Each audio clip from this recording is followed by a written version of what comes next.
사랑을 감사합니다. 이 어려운 시기에 저희들에게 다음 세대에 대한 비전을 주시고 또 여러분 성경학교를 앞에 놓고 이렇게 한 자리에 모여서 우리가 함께 사명을 가진 역도를 받을 수 있도록 은혜 허락하심을 감사합니다. 시간 세운 간사들을 통해서 우리가 많은 것을 도전받게 하시고 은혜 받아서 우리에게 맡겨진 사역을 잘 감당하여 이 시대에 침몰되어가는 주일학교를 살리는 주역들이 될 수 있도록 은혜를 허락하여 주옵소서. 이 시간도 부족한 종을 써서오니 성령께서 함께 하셔서 우리 교사들에게 필요적절한 말씀을 통하여 큰 은혜의 시간이 될 수 있도록 역사해 주옵소서. 아멘. 예수님의 이름으로 기도하옵나이다. 아멘. 아멘. 예, 반갑습니다. 시간은 우리 친체된 주일학교를 위한 우리 교사들의 사명, 그 역할에 대해서 우리가 함께 생각을 하면서 오늘을 나누고자 합니다. 우리 한국교회가 주일학교가 심각한 위기에 처해 있다고 하는 것은 아마 여러분들이 잘 아시리라고 생각을 합니다. 지금 한국교회 이런 주소를 살펴보면 주일학교 예배를 드리지 않는 교회가 한 60%에 가까운 그런 상황이 되고 말았습니다. 이것은 바로 뭘 말하냐면 다음 세대에 대한 한국교회가 너무나 관심이 없을 뿐만 아니라 현 시대에 우리가 신앙생활하고 교회를 유지하고 다음 세대에 대한 비전이 없다고 하는 것을 이야기하고 있는 것입니다. 왜냐하면 다음 세대 주일학교가 없다고 한다면 농사로 말하면 못자리판이 없는 거나 다른 것입니다. 그럼 어떻게 되겠습니까? 다음 세대는 못자리판이 없기 때문에 농사를 지을 수가 없는 겁니다. 농사를 못 짓게 되면 어떻게 됩니까? 기가를 맞게 되는 것이죠. 이것이 바로 우리 한국교회의 지금 현실이라는 것입니다. 사실 한국교회가 70년대, 80년대에는 얼마나 놀랍게 성장을 했습니까? 그래서 세계 신학자들이 깜짝 놀랐습니다. 야, 한국은 기독교 역사가 100년도 안 됐는데 어떻게 저렇게 놀랍게 성장할 수가 있느냐. 그때는요, 얼마나 교회가 놀랍게 성장했느냐면 돗자리만 깔아놓고 개척을 해도 어디선가 모르게 성도들이 몰려들어가지고 교회들이 크게 부흥하는 그런 역사가 나타났습니다. 그래서 여의도 순복음교회라든지 이런 큰 교회들이 그때 바로 개척해서 이렇게 성장하게 된 것입니다. 그러면 한국교회가 그렇게 놀랍게 성장할 수 있었던 비결이 무엇이었는가? 이걸 우리가 알아야 됩니다. 그것은 바로 그러니까 30년 전에 기독교 교육사를 보면 이렇게 이야기하고 있습니다. 한국교회 주일학교 부흥기라고 하는 시기가 있었습니다. 그러니까 30년 전에 70년도에 80년도에 30년 전이면 1950년도 중반부터 60년도 중반까지입니다. 그때는 어느 교회를 가든지 간에 주일학교가 놀랍게 부흥했습니다. 그래서 그때 당시에 교사들이 얼마나 어린 영혼들을 사랑하고 열심히 전도했던지 각 교회마다 예들이 차고 넘쳤습니다. 물론 환경적인 영향도 있습니다. 그때 세상에 나가봐야 먹을거리도 없고 볼거리도 없고 놀거리도 없고 그러니까 교회에서 노래도 가르쳐주고 또 먹을 것도 주고 그러니까 교회로 많이 전도가 됐을 수도 있습니다. 그럼 어쨌든 간에 그때 주일학교가 놀랍게 성장을 했기 때문에 바로 20년 후에 30년 후에 한국교회가 놀랍게 부흥할 수 있는 그런 기회가 됐다고 하는 사실입니다. 그런데 지금 한국교회는 어떻습니까? 그래도 장년 숫자는 어느 정도 보입니다. 그러나 지금 어린이 숫자가 각 교회마다 주일학교가 없는 교회가 60%가 가까울 뿐만 아니라 또 주일학교가 있는 교회도 장년 숫자에 비하면 어린이 숫자가 턱없이 적다는 게 문제입니다. 이것은 뭘 말하느냐? 미래의 한국교회를 이야기하고 있는 겁니다. 왜냐하면 지금 기성세대를 이루고 있는 사람들이 앞으로 30년, 40년 있으면 다 천국 가야 됩니다. 물론 요즘은 100세 시대가 되기 때문에 조금 더 사는 분도 계시겠죠. 그러나 더 살아봐야 70년 이상 돼가지고 뭘 어떻게 하겠습니까? 결국은 어떤 분은 어떤 노년 생활을 이렇게 생명만 유지하고 보낼 뿐 하나님 나라를 위해서나 또 국가를 위해서나 또 사회를 위해서 할 수 있는 게 없습니다. 그렇다고 한다면 고령 사회가 되어서 노인들만 득실거리는 세상이 되어버리고 말 거라는 것이죠. 그럼 교회는 어떻게 됩니까? 젊은 사람이 없는 그런 어떤 흉물로 변할 수밖에 없다고 하는 사실입니다. 제가 89년도에 유럽 여행을 갔을 때 제가 깜짝 놀란 게 바로 그겁니다. 정말로 가는 도시마다 얼마나 웅장하고 멋있는 교회 건물들이 많이 널려 있는지 모릅니다. 그래서 저는 감탄했습니다. 이야, 축복받은 땅이라고. 어떻게 이렇게 웅장한 교회 건물들이 많을까? 마을마다 얼마나 뾰족한 종탑에 교회가 많은지 몰라요. 그래서 우리가 여행을 하면서 주일이 됐는데 영어는 잘 못하지만은 저 교회 가서 현지 교회 가서 한번 예배를 드려보자. 그래서 갔습니다. 가서 예배를 드리는데 그렇게 웅장하고 큰 교회 건물 안에 예배를 드리는 성도들은 한 60명밖에 없었어요. 그러기 전에 매 교회를 찾아갔지만은 이미 교회가 문 닫아서 예배를 드리지 않는 겁니다. 그래서 그렇게 웅장한 교회 건물들이 전부 다 철조망이 쳐있고 그냥 하나의 관광지로 변해있고 예배를 드리지 못하는 거예요. 그래서 주일날이니까 예배를 드려야 된다고 찾아간 교회가 바로 그 교회였습니다. 그런데 그 교회는 노인들만 한 60명을 벌써 예배 드리는 거예요. 예배를 마치고 목사님을 찾아뵙습니다. 보니까는 목사님이 아니고 성공의 계통의 교회가 돼가지고 신부님이라고 해요. 신부님. 그분이 찾아뵀더니 그분이 하는 얘기가 자기가 한국에도 우리가 한국에서 왔다 그러니까 한국을 자기가 방문했답니다. 한국을 방문했는데 야, 한국 교회가 그렇게 놀랍게 풍성한 걸 보고 깜짝 놀랐습니다. 그래서 여기도 순복음교회 가서 예배도 드려보고 이렇게 한국교회 놀랍게 풍성한 모습을 보고 왔습니다. 그러면서 그분이 우리에게 이렇게 힘을 놨습니다. 그때 당시에 그러니까 지금부터 37년 전의 얘기인데 37년 전 그 신부님이 하는 얘기가 우리 영국 교회도 50년 전, 그때 50년 전이니까 지금으로 말하면 한 90년 전이겠죠. 50년 전만 해도 한국 교회처럼 유럽 교회가 놀랍게 부흥했습니다. 그래서 교회가 놀랍게 부흥하니까 성도들이 많이 모여 헌금도 많이 나와서 그래서 건물도 크게 짓고 그 다음에 사업도 많이 하고 교회가 그 당시에 많은 일들을 했습니다. 근데 문제는 뭐냐? 그런 일을 하는 나머지 다음 세대들에게 복음을 전하는 일을 소홀히 했더니 이제 그들은 커가지고 다 세상에 나가버리고 이제는 교회가 노인들만 남게 되었습니다. 저는 어린이 사역을 하는 사람으로서 그 얘기를 듣는 순간 굉장히 충격을 받았습니다.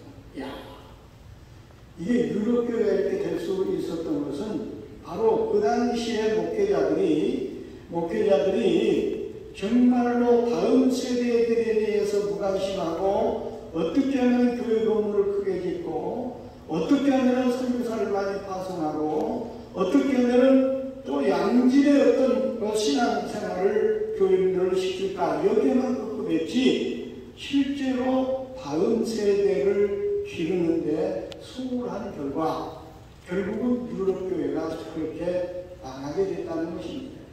지금 영국이 우리 기독교의 본거지라고 할 수 있는 영국이요.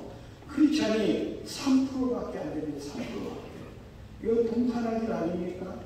그런데 제가 이 말을 드리는 것은 바로 한국교회가 그 전철을 지금 그대로 밟아가고 있다는 겁니다.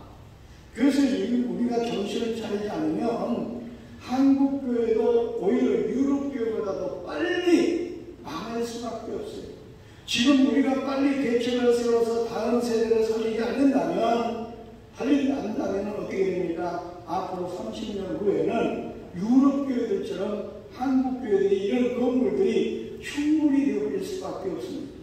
어떤 면으로부터는 술집으로 팔리게 되고 어떤 면으로부터는 다른 어떤 시설로 팔리게 되고 그렇게 될 수밖에 없는 시기가 그렇게 멀지 않다고 하는 사실입니다. 물론 작년 성도들이 어느 정도 유지하고 있기 때문에 요즘 100세 시대가 되어서 30년 후에는 어느 정도 노인들로 해가지고 그 교회의 숫자는 채워져 갈지 모릅니다. 그러나 그 시대가 지나고 난다면 이런 건물들은 흉물로 변할 수밖에 없다는 겁니다.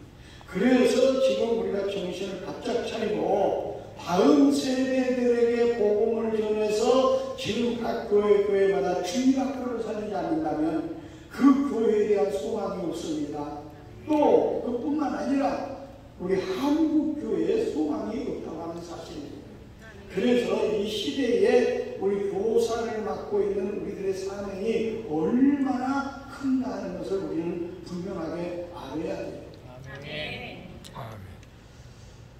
구약 시대도요, 사실은 다음 세대들에게 복음을 전하지 않는 것은 그 가문을 완전히 망치는 것이고요, 국가를 망치는 것이고요, 또 더 나아가서는 교회를 망하게 만드는 겁니다. 여러분, 사사기 2장에 보면 그 내용을 고발하고 있는데요, 여호수아 갈렙이 얼마나 믿음이 대단한 사람입니까? 여호수아 갈렙 하면은 정말 믿음이 좋은 사람으로 우리가 아주 성경에서도 칭찬을 거듭하고 있습니다. 왜냐하면 출애굽 당시에 20세 미만의 20세 이상의 사람들은 여호수아 갈렙 외에는 그 적과 뿌리는 가나안 땅에 들어간 사람이 없어요. 모세도 못 들어갔어요. 그런데 여호수아 갈렙은 적과 뿌리는 가나안 땅에 들어가 가지고 그 후손들에게 엄청난 유산을 남겨 두었습니다. 얼마나 하나님을 잘 섬겼습니까? 그런데 문제는 바로 뭐냐? 그렇게 그 시대에 하나님의 일을 열심히 했고 하나님을 잘 섬겼고 놀라운 역사를 이루었고 놀라운 그런 어떤 승리를 가져왔지만 결국은 뭐냐? 이스라엘 나라를, 이스라엘 민족 공동체를 망하게 하는 원인 제공자가 되어버리고 말았습니다. 그것을 고발하고 있는 내용이 사사기 2장 10절 말씀이에요. 그래서 여러분들이 이번 강습을 통해 가지고 가장 중요하게 느낄 것은 뭐냐면 어떤 기술을 배우고 방법을 배우고 이것보다도 더 중요한 것은 어린 학생들에게 복음을 전하는 것이 얼마나 중요하다 하는 것을 여러분이 가슴 뜨겁게 체험해야 돼요. 이걸 느껴야 돼요. 근데 사명감을 가져야 돼요. 사명감을 갖지 않고요 열심을 가지고 하면은 한 달 정도 길어봐야 2, 3개월 정도는 열심히 할 수가 있습니다. 그러나 2, 3개월 지나면 끝나고 말아요. 그러니까 중요한 것은 바로 뭐냐? 다음 세대 어린 영혼들에게 복음을 전하는 것이 얼마나 중요하다고 하는 사실들을 여러분들이 깨달아야 된다 그 말입니다. 그래서 보세요. 여호수아 갈렙은요 그렇게 하나님 일을 열심히 한 나머지 중요한 것은 자기 자녀들에게까지도 하나님을 가르치지 않았어요. 다시 말하면 엄청난 그 가나안 땅이라고 하는 기름진 땅을 유산을 엄청나게 후손들에게 물려주었는데 신앙의 유산을 물려주지 않았어요. 그건 이사야서 사사기 2장 10절에 보면 그걸 고발하고 있어요. 그 세대 사람들은 다 조상들에게 돌아갔고 그 세대 사람들이 누구냐? 여호수아 갈렙 세대입니다. 여호수아 갈렙 세대 사람들은 다 열조에게 돌아갔어요. 하지만 조상들 죽었다 그 말이에요. 그런데 그 다음 세대가 일어납니다. 그런데 그걸 다른 세대라고 얘기하고 있어요. 다른 세대가 일어나는데 그들은 하나님을 알지도 못했고 여호와께서 이스라엘을 위하여 행하신 일도 알지 못하였더라 그랬어요. 이게 중요해요. 자 보세요. 여호수아 갈렙의 아들들은 하나님도 몰랐고 하나님께서 이스라엘을 행하여 그 기적을 행하시고 역사를 이루신 것도 몰랐어요. 그러니까 어떡합니까? 이스라엘 공동체의 그 한 일원이었던 여호수아 갈렙이 선택받은 이스라엘 백성들이 무슨 일을 합니까? 사사기 2장 11절에 보니까 여호와께 악을 행합니다. 악이 뭐냐? 우상을 섬기고 우상. 하나님을 모르니까 인간은 어떤 그 하나님의 형상을 지음받았기 때문에 신적인 존재. 그러다 보니까 신에 대한 갈망이 있는 겁니다. 그러다 보니까 뭐예요? 신을 찾아야 되는데 하나님을 모르니까 우상을 섬겨요. 바알과 아스다롯을 하나님으로 섬깁니다. 성경은 하나님께서 가장 싫어하는 게 뭡니까? 우상을 섬기는 죄를 싫어해요. 하나님은 질투하는 하나님이라고 했어요. 그래서 성경의 구약시대에 보면 저주받은 사건들이 다 뭐냐? 우상 섬긴 죄 때문에 저주를 받았어요. 그러니까 하나님께서 당신의 선택받은 백성들이 하나님을 알지 못하고 우상을 섬기니까 가만둘 일 없죠. 하나님께서 진노를 행하신 강력을 들어서 그들을 치셨어요. 그게 바로 이스라엘 역사입니다. 그러다 보니까 이스라엘이 어떻게 돼요? 우상을 섬긴 죄 때문에 나중에는 자기 민족끼리 싸워가지고 어떡합니까? 남과 북으로 갈라지고 나중에는 결국은 어떻게 해요? 북쪽 이스라엘은 722년에 아수르에서 완전히 멸망당하고 그 다음에 남쪽 유다는 587년에 어디에 바벨론에 의해서 완전히 포로로 끌려가서 망하게 됩니다. 물론 나중에 하나님께서 70년 후에 다시 돌아가 승려를 수축하게 합니다만은 그렇게 망하게 될 수밖에 없었던 원인 제공자가 누구냐? 여호수아 갈렙이었어요.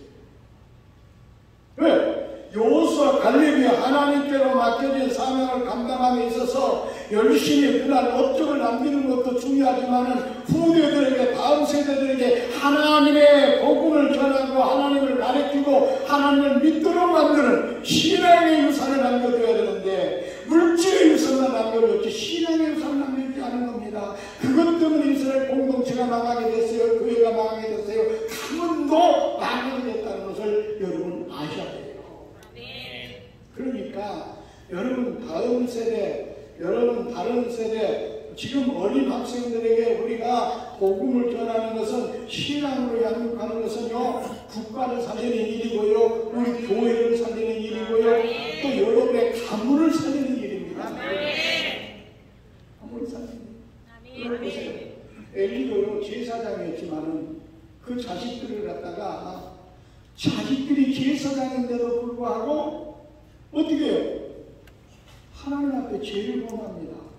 그래서 하나님께서 어떻게 해요? 그 가문을 갖다가 풍기박사 만들었어요. 왜? 하나님을 그 엘리 제사장이 제사장이면서도 불구하고 자녀들을 신앙으로 기르지 않아 신앙에 어떤 영향을 받아야 되는데 신앙의 영향을 받지 않고 세속적인 영향을 받아 죄악 가운데 살 때 하나님께서 결국은 그 가문을 치셨어요. 그래서 가문이 망하지 않습니까? 홈리아 비나스는 전쟁대나가 집사하게 되고요. 그 비고를 들었던 엘리 제사장은 의자에다가 목이 부러져 죽었어요. 그 자본에 애를 낳다가 죽었습니다. 얼마나 그 가정의 피해가 망신당했습니까? 그 이유가 다른 게 아닙니다. 그 자녀들에게 제사장이지만 신앙의 교육을 시키지 않았기 때문에 그런 거예요. 그러면 생각해 볼게요. 우리들의 책임은 얼마나 큰지 모릅니다. 그 책임이 큰지 몰라요. 다음 세대들에게 복음을 전해야 될 사명이 우리에게 있어요. 우리들을 갖다가 왜 교사로 불러주었겠어요? 교사로 불러준 이유는 바로 뭐냐? 그 세대들에게, 다음 세대들에게 하나님 말씀을 가르치라고 부른 거예요. 그들의 영혼을 살리라고 부른 겁니다. 그래서 야고보서 5장 1절에는요, 선생된 자들이 더 큰 심판을 받는다고 그랬어요. 그래서 오히려 선생되지 말아라 그렇게 말했어요. 여러분, 이 교사라는 직분이 굉장히 중요한데요, 선생된 자가 더 큰 심판을 받는다. 그러니까 선생되지를 말아라. 야고보서에 그렇게 얘기했어요. 왜냐하면 선생으로서 사명을 잘 감당하면 엄청난 영광의 축복이지만은 선생으로서 사명을 감당하지 못하면 그만큼 중요한 책임이 따른다는 것을 말하는 겁니다. 심판을 한다는 것을 말하는 거예요. 그렇기 때문에 선생으로 부름받은 우리 모두 선생입니다. 먼저 믿는 사람은 다 선생이에요. 교사도 선생이고요, 부모도 선생이고요, 교회 모든 지도자들, 중직자들 다 선생입니다. 선생으로 부른 이유는 바로 뭐예요? 제자들을 예수님의 제자로 만들라고 우리를 선생으로 불렀다고 말이에요. 그러니까 우리가 나태고 게을러서 아니면은 우리가 어떤 사명감이 없어서 그 사명을 감당하지 않으면 거기는 분명한 책임이 있다. 한 달란트 받은 자가 대표적인 게 아닙니까? 달란트를 왜 하나님께 맡겼어요? 근데 그 달란트를 땅속에 묻어놓고 일하지 않았어요. 열매 맺지 않았어요. 결과물이 없어요. 그러니까 이 악하고 겨우는 동안 있는 것도 내놔라, 있는 것도 뺏깁니다. 이 자리에 결박하여 어두운 데며 쫓으라, 슬피 울며 이를 감했으리라. 그런 단 한 가지, 맡겨진 달란트를 감당하지 않은 것 때문에 저 슬피 울며 이를 가는 지옥에 떨어지는 그런 비참한 결과를 가지고 말았습니다. 여러분, 우리를 선생으로 불러준 것은요, 하나님께서 특별히 많고 많은 사람을 뽑아서 우리에게 이런 직책을 줬다고 생각할 때 이건 정말로 감사합니다. 그렇다면 맡은 자들이 구하는 충성이야. 충성이라는 게 뭡니까? 결과물을 내야 돼요. 열매를 내야 돼요. 그래서 요한복음 15장 2절에 보니까 열매를 맺는 가지는 깨끗게 하지만은 열매를 맺지 않는 가지는 제거해버린다고 했어요. 그러니까 열심히 충성해서 어린 영혼들을 많이 전도해서 귀학교를 부흥시키는 그런 교사는 하나님께 축복하시지만은 그러지 않는 사람은 제거해버린다, 잘라버린다고 했어요. 여러분, 포도나무가 예수님이고 우리는 가지라고 했는데 포도나무 가지에서 우리를 제거해버린다고 한다면 우리 어떻게 되겠습니까? 말라서 죽는 거예요. 이거 심각한 얘기입니다. 심각한 얘기예요. 마태복음 3장 10절에는요, 이런 말씀이 나와요. 도끼가 이미 나무 뿌리에 놓여있다고 했어요. 왜? 열매를 맺지 않는 가지는 찍어서 불 속에 던져지리라. 그러니까 지금요, 우리에게 교사라는 직분을 딱 맡겨놓고 이 열매를 맺는가 안 맺는가 지금 보고 계신다는 거예요. 그러니까 열매를 맺지 않으면 가차없이 도끼를 찍어가지고 불 속에 넣어버린다는 거예요. 이 말씀을 보면요, 얼마나 우리가 정말로 두렵고 떨림으로 우리 교사의 직분을 감당해야 되는지를 우리는 아셔야 돼요. 아멘. 근데 그 열매 가운데 마태복음 18장에 보면요, 지극히 작은 자, 거기 마태복음 18장의 내용을 보면 어린아이를 품에 안으시고 천국의 표본을 삼으시고 쭉 이어지는 내용들이 나옵니다. 그 지극히 작은 자는 어린이를 가르치고 있어요. 그 어린아이 하나를 심촉게 하는 자는, 식독게 한다는 말은 오늘 미끄러지게 하는 자는, 넘어지게 하는 자는 이 하는 말은 뭐냐면, 여러분에게 교사로 맡겨주었는데 여러분 주위에 어린 영혼들을 갖다가 건지라고 구원하라고 교사를 주었는데, 그 교사가 그들을 갖다가 미끄러지도록 놔두면 그 말입니다. 넘어지도록 놔두면 그 말입니다. 그걸 실족시킨 자라는 거예요.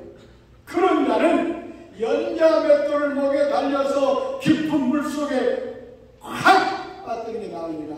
성경에 콱이란 말을 했어요. 강조하게 했어요. 여러분, 이거 얼마나 무서운 말씀입니까?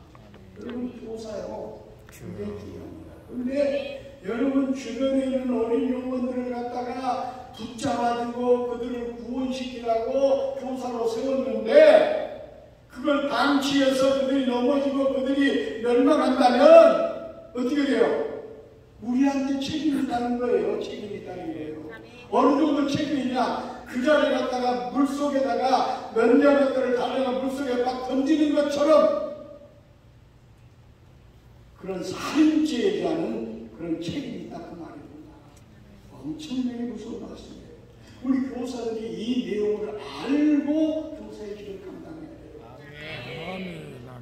그러니까 우리가 이 길을 잘 감당하면 하나님께서 기뻐하는 일이기 때문에 엄청난 축복이 따르지만요, 그러나 이 직분을 감당하지 못하면 오히려 어떤 면을 볼 때는 어떻게 돼요? 하나님의 무서운 심판을 피할 수 없다는 사실을 우리는 분명하게 기억을 해야 됩니다.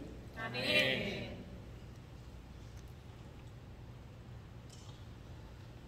이게 사명에 대한 어떤 우리가 가치를 어린 영혼들에게 복음을 전하는 어떤 그 사명감을 우리가 가지려고 한다면, 어린 영혼들에게 복음을 전하는 것이 얼마나 중요한가 하는 그 가치를 우리가 알아야 돼요. 그러면 그 어린 영혼들을 위해서 복음을 전하기 위해서 목숨을 걸 수가 있습니다. 우리가 목숨을 걸고 그 어린 영혼들을 복음을 전하지 않으면 진짜 힘들어요. 왜? 사탄 마귀의 품에 있는 어린 영혼을 빼앗아 오는 게 이거 전도거든요. 이게 하나님의 자녀가 아닌 사탄의 자녀가 된 자를 뺏어오는 게 전도란 말이에요. 그런데 사탄 마귀가 얼마나 강합니까? IQ가 1000이래, 1000. 누가 정하는지 모르겠지만 IQ가 1000이래요. 그런데 여러분, 우리가 좋아봐야, 아무리 좋아봐야 지금 IQ가 130 아마 이상 되는 사람들이 몇 명 안 될 거예요. 응? 아, 보니까 여러분 120 정도, 뭐 110 정도 이렇게 머물러 있는 것 같아요. 그런데 그런 IQ 가지고 천냐들은 그 사탄 마귀를 이길 수가 있겠어요, 우리가? 사탄 마귀의 자녀가 된 그 자녀를 갖다가 그런 우리 머리로 뺏어올 수가 있겠어요? 뺏어올 수가 없어요.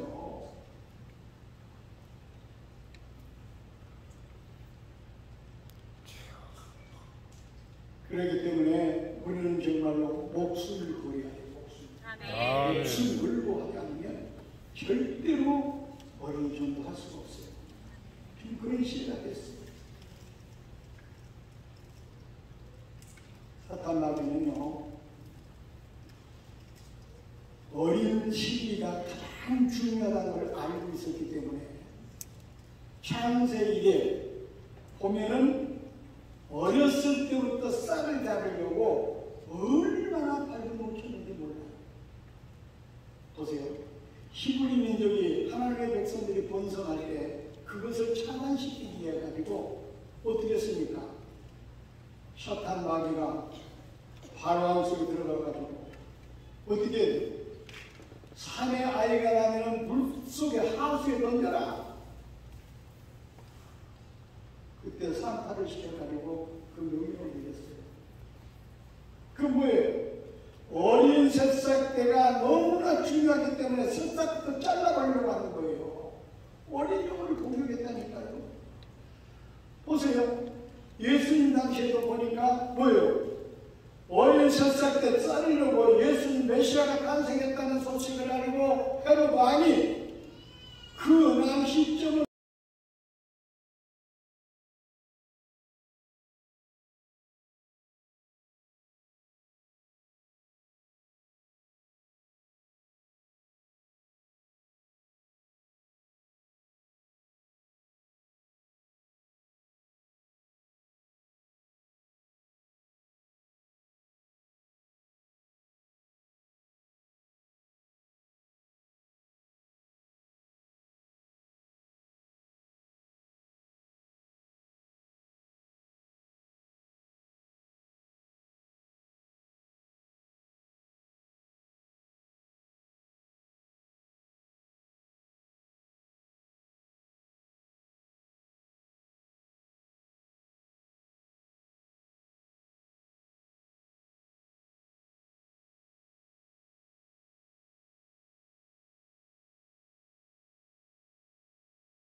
전 학교에서 성경을 가르치지 말라.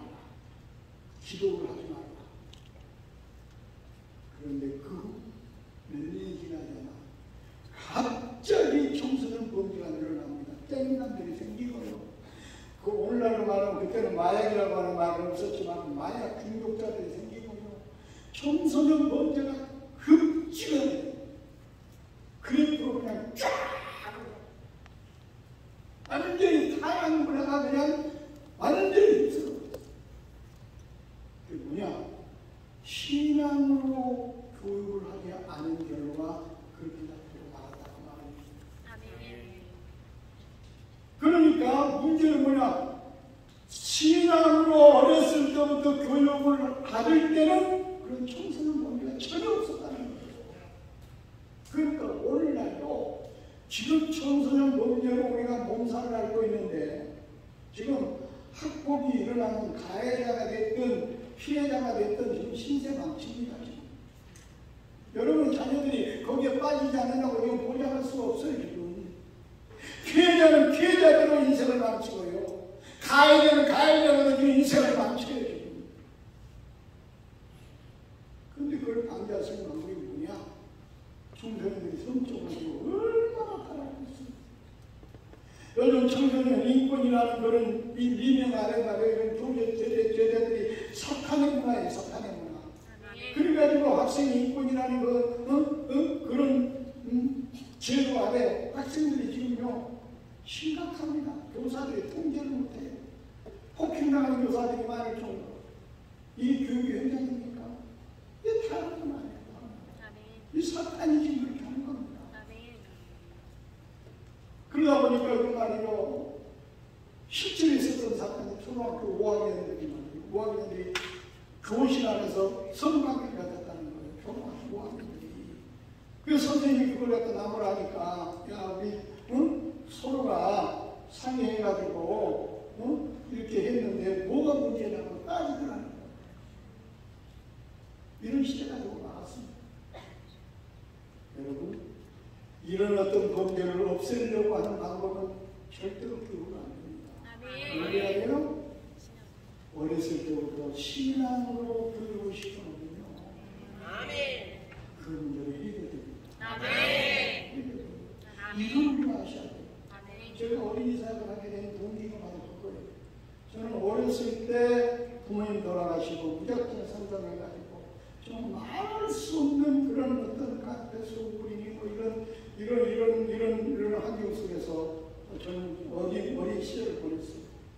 이건 탈선할 수밖에 없는 그런 환경이었어요. 그럼에도 불구하고 탈선하지 않고 내가 믿음을 지켜 지금 신학을 공부하고 목사가 될 수 있었던 것은 바로 뭐냐? 어렸을 때 내가 주일학교를 다니면서 배웠던 신앙의 교육 때문이라는 걸 알게 됐어요.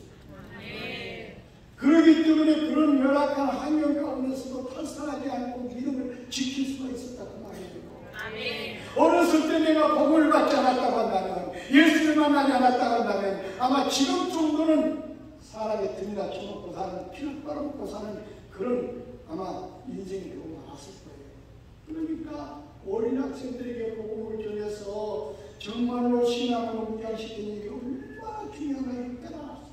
그래서 신학교에 들어가면서부터 나는 앞으로 어린 영혼들에게 복음을 전해서 그 사람의 영혼만 아니라 그 사람의 일생까지 구원하는 목회자가 되겠다 해서 지금까지 걸어온 겁니다. 여러분 이 사실을 우리가 어린 학생들에게 복음을 전하는 게 중요하다는 걸 깨달아야 돼요.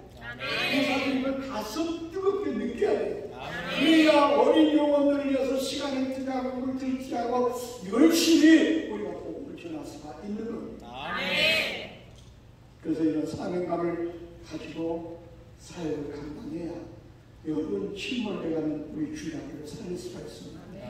여기 모인 우리 교사들만이라도 그런 뜨거운 열정을 가지고 정말로 주일학교 학생들에게 복음을 전한다고 한다면 여러분 주일학교가 살아날 줄로 믿습니다. 여러분의 교회 주일학교 살아나면 이웃교회들도 도전을 갖고 또 살아나는 역사가 나타납니다. 그러면은 우리가 이 일을 감당하기 위해서는 어떻게 해야 될 것인가?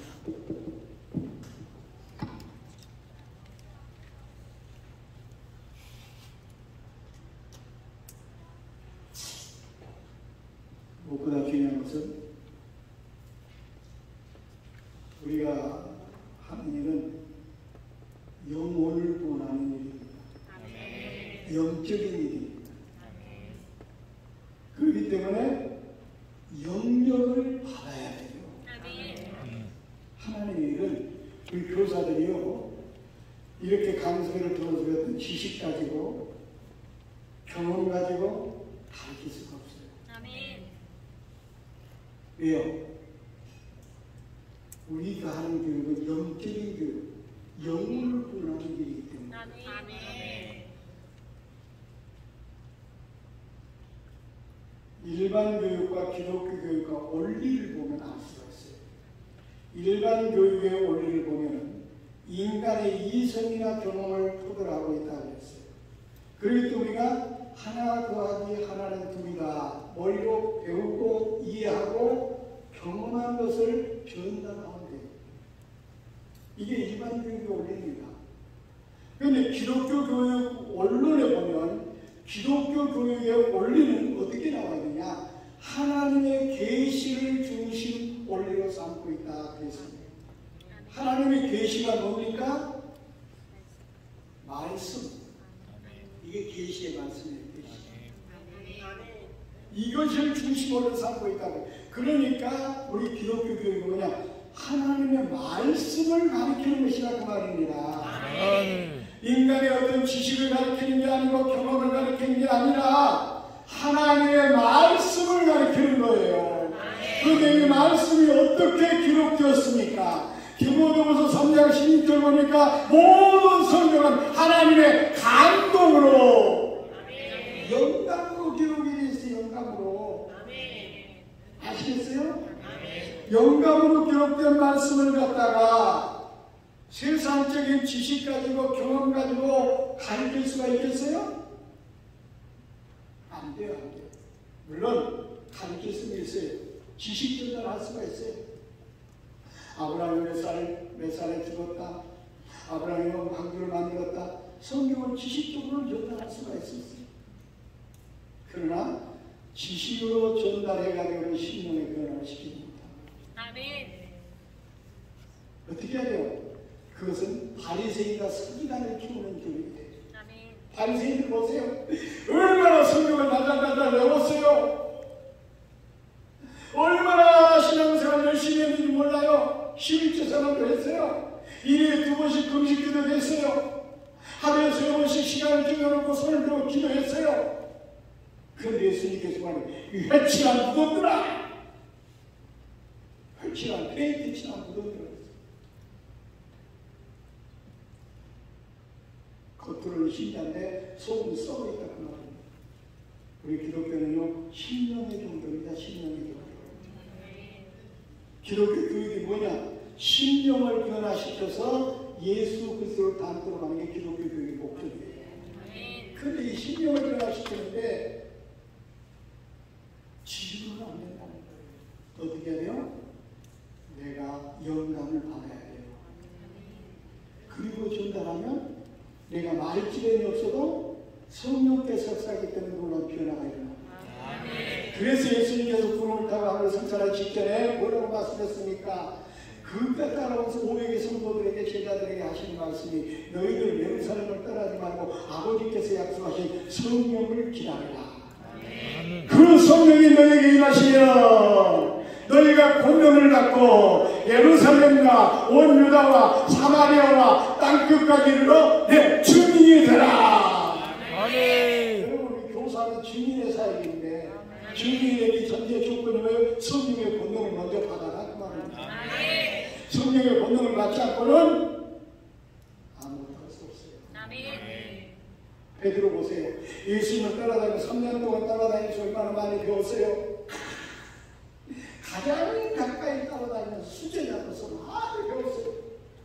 근데 3년 반 동안 따라다니면서 말씀을 그랬지 예수님의 도움되는 게 하나도 없고 한 영혼도 구원하지 못했어요. 아무것도 해보세요. 괜히 시키잖아 말고 길을 자르진 않나. 여기 사람이 다 버린 날짜가 나는 죽을 죄명 줄을 버리지 않겠습니다. 큰 소리를 떵떵 치고 자기만 잘난치라고 이게 베드로였어요. 그랬던 베드로가요. 마가의 다락방에서 120명의 성도들과 엎드려 기도하다가 성령의 불을 받습니다. 은혜를 받았어요. 성령 충만 받았어요. 그리고 한 번 나가 외칩니다. 이 여러분 예수님이 되세요. 한 번 외칠 때 3,000명이 회개하고 돌아왔어요. 이게 뭐예요? 베드로의 전장 후기의 차이는 뭐예요? 성령의 능력을 받은 것과 아멘. 우리 교사들이요, 정말로 영혼 사역을 우리가 감당하려고 한다면, 교사의 삶을 제대로 감당하려고 한다면 영역 받아야 돼요. 은혜 받아야 돼요. 성령 받아야 돼요. 그동안대로 배웠던 성령 지식 가지고 안 돼요. 어떻게 돼요? 성령을 받아요. 그러면은요, 부흥 역사가 일어납니다. 초대교회가요, 예루살렘 교회가 그 부흥하게 된 것이 바로 뭡니까? 120명이 3,000명이 되고 3,000명이 5,000명이 되고 나이 셀 수 없을 정도로 부흥했어요. 그게 성령의 역사예요. 그때 당시에 목회자들이 뭐 설교를 잘해서 그런 게 아니에요. 프로그램이 좋아서 그런 게 아니에요. 성령의 역사예요. 성령의 역사. 그래서 여러분 가장 중요한 것은 바로 뭐냐? 우리가 무릎 꿇고 기도해야 돼요. 어린 영혼들을 위해서 기도하고 그 어린 영혼을 구원할 수 있는 능력을 달라고, 권능을 달라고, 성령의 충만을 달라고 기도해야 돼요. 그래서 나가서 어린 영혼들에게 전도하면 성령께서 그 마음을 감동시켜서 오게 됩니다. 이야기는 시간이 너무 많이 가가지고, 그렇기 때문에 여러분들 삶을 감당하려고 하면 은혜 받고 머리나 경험이나 기술로 하지 말고 뜨거운 가슴으로 하시기 바랍니다. 그러면은 여러분 주의 학교가 부흥의 역사가 일어날 줄로 믿습니다. 그 다음에 문제는 뭐냐면, 우리가 은혜 받고 나가서 접촉을 해서 복음을 전해야 되지 않겠습니까? 그런데 중요한 것은 바로 우리가 전도 직접 하기가 힘든 시대를 끌고 나갔어요. 길거리 나가서 내가 복음을 전하면요, 그 애가 신탁을 하고 신고하면 잡혀갑니다. 조사가 돼야 돼요. 우리 교회도 몇몇 선생님들 조사받고 막 이렇게 한 일이 많아요. 힘들어요. 시대가 그래, 시대가 그래. 그리고 자기 부모들까지도 자식들에게 마음대로 교회에 가라고 이렇게 하게 되면요, 괴롭힘 죄에 속해가지고 고발하면은 교살가 돼야 돼요. 이 아주 섭한 마귀가 이렇게 지금 철통같이 어린 영혼들을 교회로 못 오게 하려고 여러 가지 방법을 동원해서 전력을 만들어놨어요. 그렇기 때문에 이런 가운데서도 우리가 교육적으로 하려고 한다면 되게, 물론 그런 가운데서도 열심히 여러분들 해야 되겠지만, 효과적인 방법이 뭐냐? 애들로 하여금 은혜를 체험하게 해요. 성령을 체험하게 해야 돼요. 그래가지고 그 애들을 전도하게 하면 아주 효과적입니다. 은혜 받으면 전도하게 돼 있어요. 그렇기 때문에 과거처럼 성경학교 프로그램 하면은 그런 이런 어떤 프로그램 짜가지고 무슨 20분 동안 노래 활동하고 뭐 30분 동안 그런 예배 드리고, 그 다음에 또 뭐 공과 공부 몇 분도 하고, 그 다음에 데코레이션 뭐 하고, 그 다음에 또 무슨 뭐 만들기 시간 하고, 이렇게 해가지고 떠오지 말고, 중요한 것은 뭐냐면 집중적으로 은혜 받게 만들어야 돼요. 그래서 이제는 성경학교를 교회에서 이렇게 하는 것도 중요하지만은 기도원이나 이런 데 가가지고 2박 3일 동안 그냥 집중적으로 말씀과 기도로 얘들의 심령을 변화시켜야 돼요. 나중에 아마 우리 여름성적교 그 프로그램 할 때 나올 겁니다만, 우리 캠프 현장에서 보면, 영상을 보면요, 애들이 가슴을 기어뜯고 통에 자국하고 은혜 받는 모습들을 볼 수가 있어요. 어떤 애들은 기도하다가 가만히 터진 역사가 나타나고요, 어떤 애들은 저 경주에서 제가 집회했는데 환상을 봐가지고 나와서 간증하는 그런 일도 있었고요. 그런 몰랐는데 어렸을 때가요, 훨씬 은혜를 빨리 봤어요. 왜? 마음밭이 깨끗하기 때문에 그래요. 그래서 어렸을 때 그 은혜 받으면 평생 주님을 떠나지 않습니다. 그러니까 우리 교육의 방향이 이제는 뭐야? 지식 전달로 돼서는 안 되고 신령을 변화시키는 그런 교육이 돼야 된다는 말이에요. 그럴 때 거기에 부흥의 역사가 나타납니다. 제가 세계 교회를 많이 돌아다니봅니다만 돌아다니는데 지금 부흥하고 있는 교회들은 보니까 대개 오순절 계통의 교회들이 부흥하고 있어요. 오순절 계통의 교회들은 뭐냐면 성령, 그저 무조건 성령, 심리주의자처럼 그렇게 성령을 강조해요. 그런데 그런 교회들이 부흥하고 있어요. 그렇습니다. 이 시대는 성령 하나님 시대이기 때문에요. 성령 충만해야 돼요.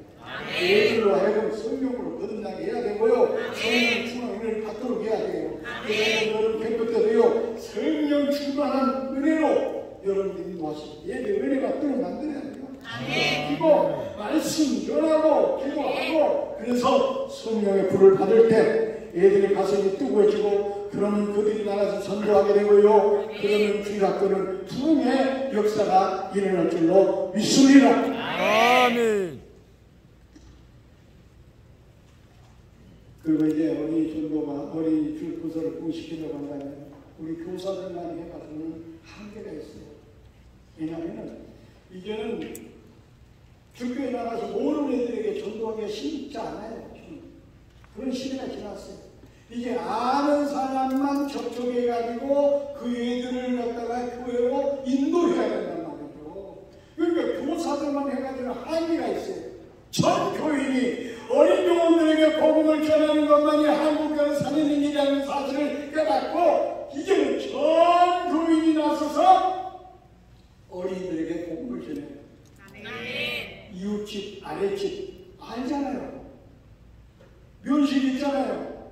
그런 사람이 가가지고 전도에 와야 돼요. 그렇기 때문에 이것은 우리 교사들만 해서는 안 되고 전 교인이 이제는 어린이들에게 복음을 전해요. 그래서 우리 교회가 하고 있는 복음 축제가 바로 그겁니다.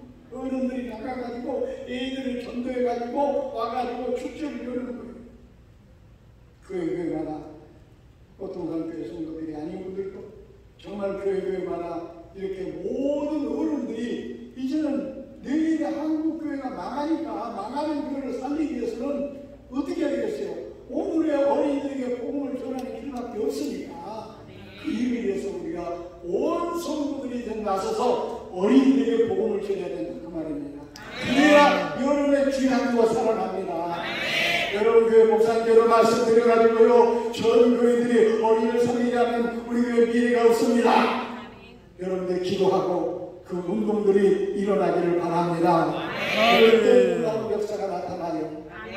그 다음에 이제는 각 재능 클럽, 예체능이나 이런 클럽들을 만들어가지고 교회가마다 왜냐하면 자기들이 좋아하는 것은 애들이 오기 때문에 그런 클럽을 통해가지고 애들을 모으고 그들에게 또 복음을 제시하고 그 재능대로 여러 가지 합동을 하도록 하는 그런 여러 가지 방법들이 현대 우리 주일학교 부흥에 도움이 될 수 있겠다 이렇게 생각이 되어지고 가장 중요한 것은 뭐냐면 일단은 담임을 맡은 그 교사는 자기에게 온 교사는 어린이들은 절대로 놓치면 안 돼요.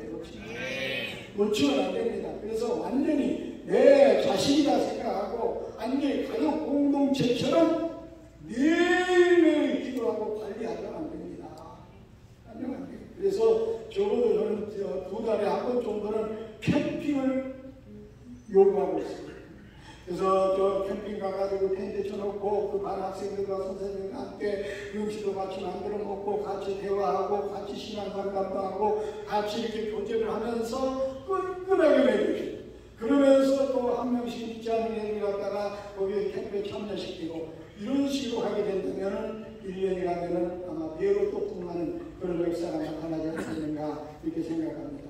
다른 얘기도 많지만 시간이 너무 많이 지났기 때문에 또 다음 사람 강의를 드려야 되기 때문에 여기까지 마치도록 하겠고 오늘 말씀 꼭 마음판에 새기시고 정말 불타는 사명감을 가지고 어린 학생들에게 복음을 전하는 게 얼마나 중요하다는 것을 깨달으시고 열심히 복음을 전하여 여러분 주일학교를 살려서 우리 한국교회를 살리시고 또 국가를 살리는 주역들이 되시기를 주의 이름으로 축원합니다.